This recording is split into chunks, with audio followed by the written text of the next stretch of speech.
Stan Gibilisco here. I would like to just briefly show you a little trick.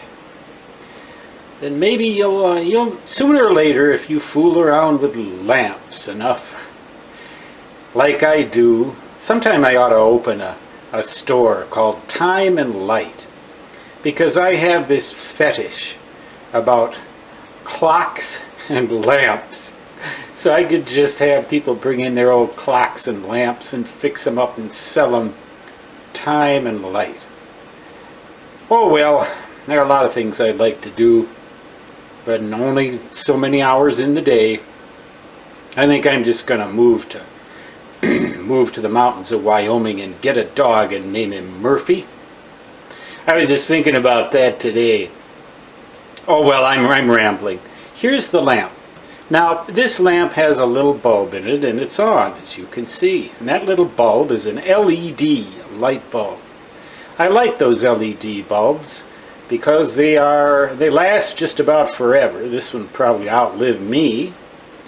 And they only take about 1/10 the amount of energy in order to provide a given amount of light compared to an incandescent lamp.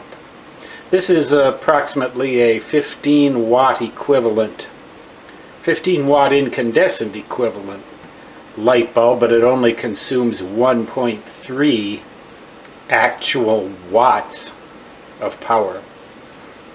If I don't know if I can tilt it, it's just going to overexpose if I do that. But here's the deal.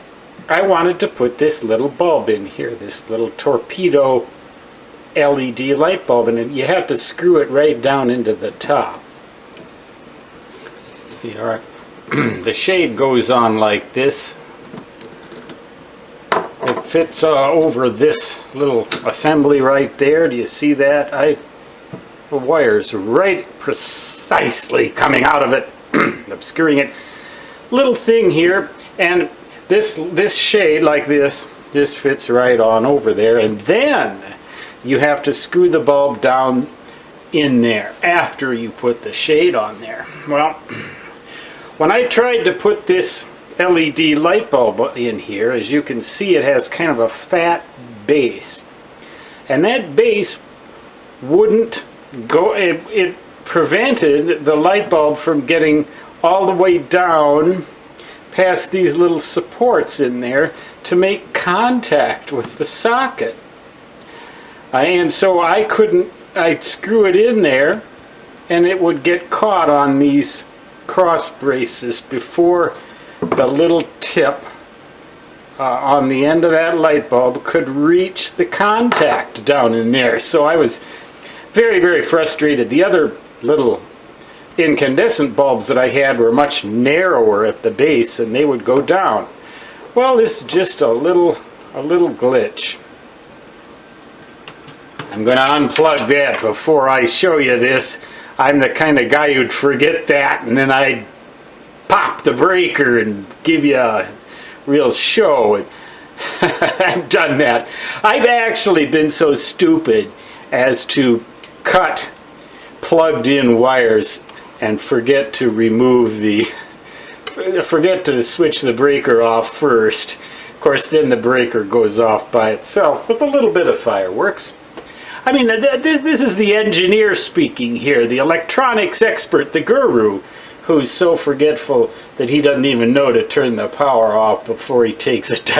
Forget it. I did unplug this. So I went in there, and there's that little contact down in there, and I don't know if you probably can't see that. I'm sure you can't. It's a little contact. You just take a little knife down there, and you go down there, and you pry that contact so that it's sticking up a little higher.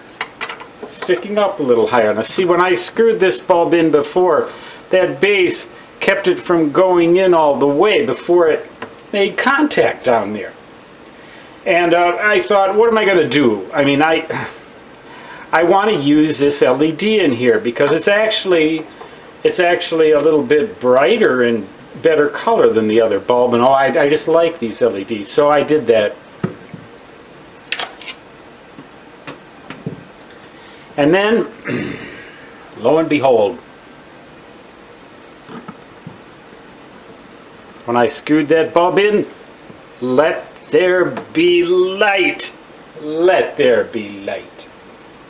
Stan Gibilisco from the Black Hills of Dakota Territory, United States of America, with today's lesson concluded. So long.